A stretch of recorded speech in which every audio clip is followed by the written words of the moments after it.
अगर आप dark sarcasm नहीं समझते हैं तो ये फिल्म आपके लिए नहीं है। 30-40 मिनट में आप बोर हो जाओगे। मैं सीधा सिनेमेटोग्राफी पे आऊंगा तो सबसे पहले मैं फ्रेमिंग की तारीफ करूंगा। भाई शॉट्स इतने सधे हुए हैं और एकदम सिमेट्रिकल। आधी फिल्म खत्म होते होते आपका एक्साइटमेंट पीक पे होगा, आप अपनी थ्योरीज फेंकने लगोगे। या तो आप इस पे बात करने से, चर्चा करने से अपने आप को रोक नहीं पाओगे कि भाई आगे क्या हो सकता है और क्या होगा। उत्सुकता बढ़ती है। और सेकंड हाफ ऑफ फिल्म आपको एक रोल। सबसे पहले बेस्ट फिल्म की बात करते हैं। भाई सीधी बात, नो बकवास, ऑनेस्टली बता रहा हूँ। सिनर्स, जिसकी सबसे ज्यादा नॉमिनेशंस को लेकर के बात हो रही है, ऑस्कर को लेकर के बात हो रही है, इस रेस में सबसे ज्यादा लग रही है आई विल चूज। हेलो दोस्तों, राम राम दोस्तों। ऑस्कर सीरीज के पहले एपिसोड में आपका स्वागत है। और इस सीरीज के बारे में मैंने लाइव में बताया था, थोड़ा सा और शॉर्ट में बता देता हूँ। ऑस्कर 16 मार्च 2026 को जो होने वाला है, उसके लिए जो जो फिल्में नॉमिनेट हुई हैं, इस वीडियो सीरीज में हम उनका रिव्यू करने का प्रयास करेंगे। और मेनली ऑस्कर के जिन जिन नॉमिनेशंस में वो फाइल हुई हैं उसके ऊपर बात करेंगे कि किस लेवल पे कौन सी स्टैंड करती है, किसको मिलने के चांसेस हैं, किसको नहीं मिलने के चांसेस हैं। आज की फिल्म है बुगोनिया, जो भी है प्रोनाउंसिएशन अपने हिसाब से, भावनाओं को समझ लीजिएगा।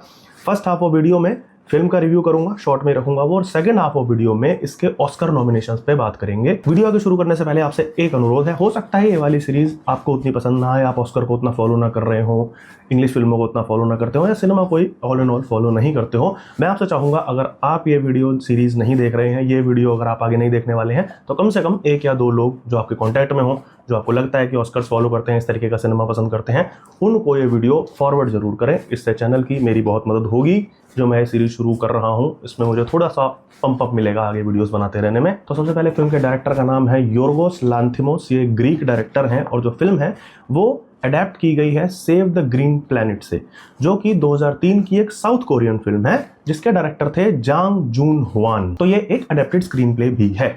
स्टोरी, सबसे मजेदार चीज स्टोरी है। बता भी नहीं सकता पूरी, लेकिन बतानी भी पड़ेगी थोड़ी बहुत। स्पॉइलर नहीं दूंगा, इस बात की गारंटी कर लीजिए, क्योंकि स्पॉइलर ही है सारी फिल्म में। अगर मैंने यहाँ पे स्पॉइलर बता दिया तो आपके लिए फिल्म बर्बाद हो जाएगी। दो भाई हैं, कजन्स हैं, उन्हें आप मेंटली इल कह भी सकते हैं, नहीं भी कह सकते, ये आपको फिल्म देख के पता करना पड़ेगा। लेकिन वो लोग कॉन्स्पिरेसी थ्योरीज में बहुत ज़्यादा मानते हैं। ये मैट्रिक्स, एलियन, ये सब चीज़ों में मानने वाले लोग, फ्लैट अर्थ जैसी चीज़ों में मानने वाले वो लोग हैं। ये दोनों मिलकर के एक फार्मा कंपनी की CEO को किडनैप कर लेते हैं, जो पात्र निभाया है एमा स्टोन ने। क्यों किडनैप कर लेते हैं? क्योंकि उनका मानना है कि ये एक एलियन है और वो ह्यूमन रेस को डिस्ट्रॉय करने के लिए, अर्थ को डिस्ट्रॉय करने के लिए यहाँ पे आई हुई है। उसके लोग भी हैं जो स्पेसशिप में उसका वेट कर रहे हैं, तो वो चाहते हैं कि वो स्पेसशिप में अपने लोगों से कांटेक्ट करे। अब फिल्म ये बताती है कि क्या असल कारण इस किडनैपिंग का यही है या कुछ और है, और क्या एलियन जैसा कुछ है। अगर है तो क्या एमा स्टोन एलियन है या नहीं है, या इन दोनों में से कोई एलियन है, या फिर कॉन्स्पिरेसी थ्योरीज, ये सब क्या होता है। इस सब का मिला जुला एक dark comedy with sarcasm with बहुत बढ़िया म्यूजिक का मिश्रण है बुगोनिया। और यही सब थ्योरीज को वो पैरेलली मॉक भी करती है और यही सब सिद्ध भी करती है। इन सबको मिला जुला के बनाई गई है फिल्म बुगोनिया। डायलॉग्स की बात मैं विशेष तौर पर करना चाहूँगा, स्पेशल मेंशन डायलॉग्स का, इसलिए क्योंकि डायलॉग सिंपल नहीं है, बहुत गहरे डायलॉग्स लिखे हुए हैं। और वो तब अगर आप डार्क सरकाज़म समझते हैं। अगर आप डार्क सरकाज़म नहीं समझते हैं तो ये फिल्म आपके लिए नहीं है। 30-40 मिनट में आप बोर हो जाओगे। मैं सीधा बता रहा हूँ, अपना टाइम बर्बाद मत करना। लेकिन अगर वो वाले कॉन्टेक्स्ट आपको समझ आते हैं, आपको आनंद आता है वो वाले थ्योरीज सुन के, मैट्रिक्स और वो सब चीज़ें सुन के, उसके बेसिस पे कोई किसी को मॉक कैसे करता है, कोई सरकाज़म कैसे मारता है, ये सब स्मार्ट मॉकनेस अगर आपको बढ़िया लगती है, डार्क कॉमेडी आप पसंद करते हो, तो आपको डायलॉग्स बहुत पसंद आएंगे। और बहुत ध्यान से डायलॉग सुनना जब आप ये फिल्म देखोगे। एक्टिंग की सबसे पहले बात कर लेते हैं। एमा स्टोन लीड रोल में है। मिशेल बनी है CEO जो उस फार्मा कंपनी की है।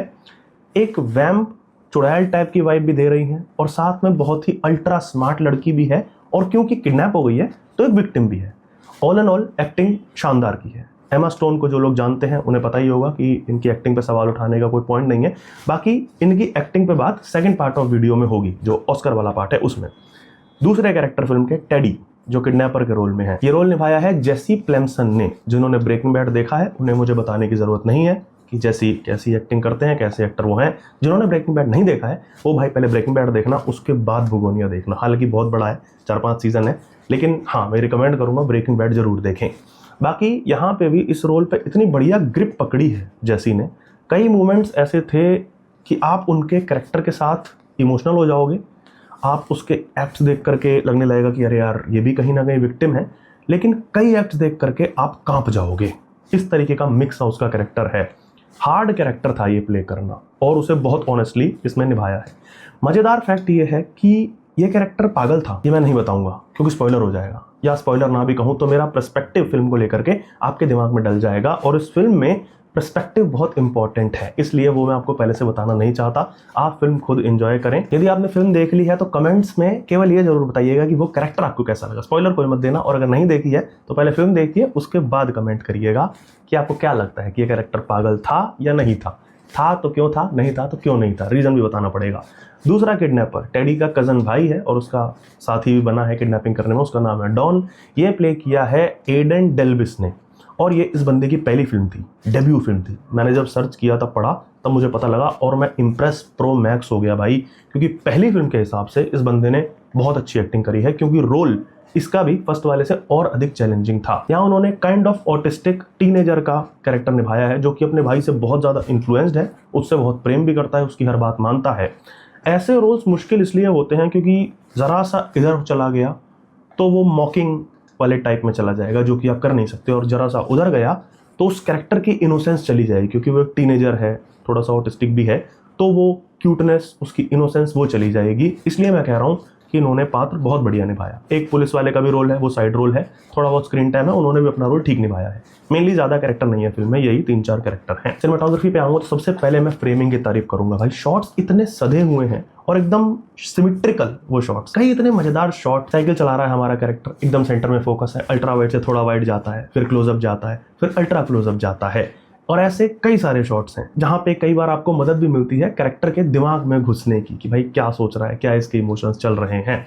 फ्रेमिंग पूरी फिल्म में बढ़िया है। कई जगह कैमरा प्लेसमेंट एकदम वियर्ड सी की गई है, वो भी मैं 1-2 शॉट्स यहाँ पे स्क्रीन पे लगा दूंगा। वो आर्ट फिल्म वाली वाइब देने के लिए जो शॉट्स लगाए जाते हैं वो भी बढ़िया लगा है। लाइट का यूज़ मैं बताना चाहूँगा, स्पेशली बहुत बढ़िया किया है। फेस पे कई जगह फोकस लाइट मारी गई है, उस पॉइंट पे उस फ्रेम के हिसाब से बहुत बढ़िया लग रही है।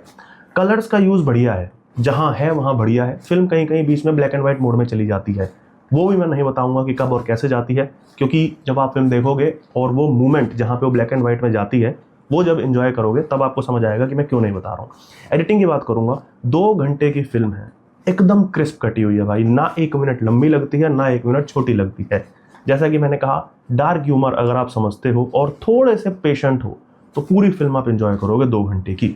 आधी फिल्म खत्म होते होते आपका एक्साइटमेंट पीक पे होगा, आप अपनी थ्योरीज फेंकने लगोगे। आप किसी के साथ जाओगे तो आप इस पे बात करने से, चर्चा करने से अपने आप को रोक नहीं पाओगे कि भाई आगे क्या हो सकता है और क्या होगा, और जानना चाहोगे आप कि आगे क्या होने वाला है, उत्सुकता बढ़ती है।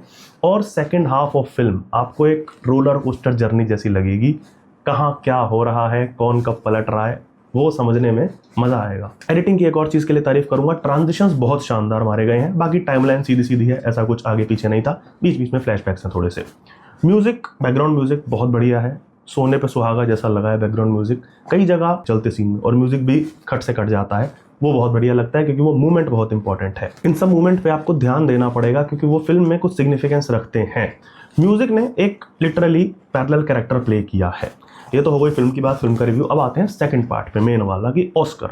4 नॉमिनेशंस इस फिल्म को मिले हैं, best film, best adapted screenplay, best actress in lead role Emma Stone, और बेस्ट म्यूजिक ओरिजिनल स्कोर का। सबसे पहले बेस्ट फिल्म की बात करते हैं भाई, सीधी बात, नो बकवास, ऑनेस्टली बता रहा हूँ। सिनर्स, जिसकी सबसे ज़्यादा नॉमिनेशंस को लेकर के बात हो रही है, ऑस्कर को लेकर के बात हो रही है, इस रेस में सबसे ज़्यादा लग रही है, I will choose this movie Bugonia any day over sinners. क्योंकि ओवरऑल फिल्म की मैं बात करूं तो सिनर्स से कई एस्पेक्ट्स में फिल्म बहुत बेहतर है। एजेंडा, मैसेजिंग, सिंबोलिज्म, सब कुछ है उसमें भी इसमें भी, लेकिन इसमें सब कुछ सिनर्स से ज़्यादा ब्रॉड स्पेक्ट्रम कवर करता है, ज़्यादा व्यापक है।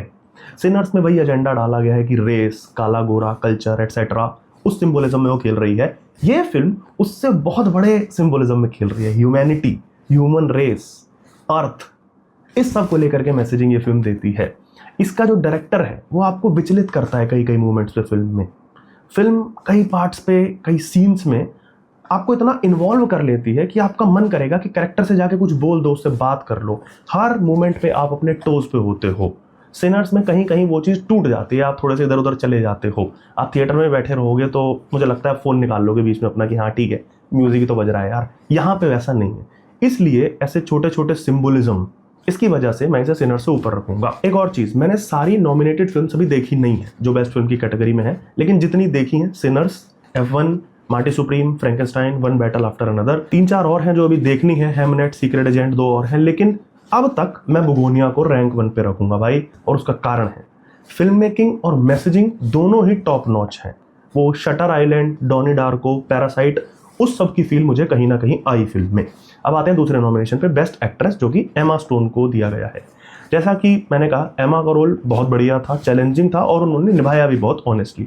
टफ था क्योंकि उन्हें विक्टिम और एक वो विच वाला, चुड़ैल वाला एटीट्यूड दोनों प्ले करना था पैरेलल।